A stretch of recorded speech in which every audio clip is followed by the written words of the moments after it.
Isa ang drifting sa mga kinahuhumalingang motorsport ngayon.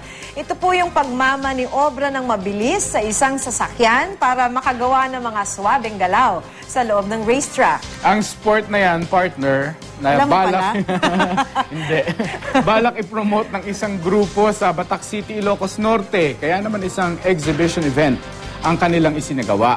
Tingnan natin at makibalita tayo kay Mark Masudog ng GMA Ilocos. Liko rito. Cambio roon.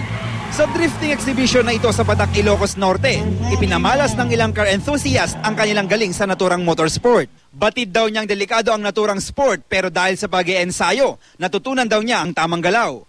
Good example lang at instead of doing drugs, they can instead they can do this.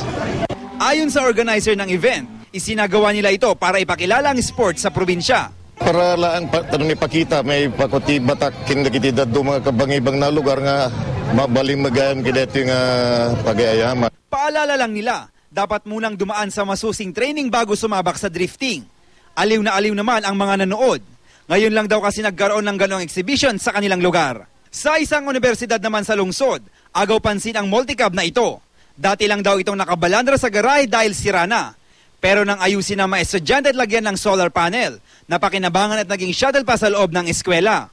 It will help the environment and also the impact of the climate change. Balak daw ngayon ng universidad na i-commercialize ang proyekto para lalong mapakinabangan. And I think there is a request from the provincial government for us to help rehabilitate the multi-cabs that were distributed to the barangays. Mark Masudog, Nagbabalita, Pilipinas.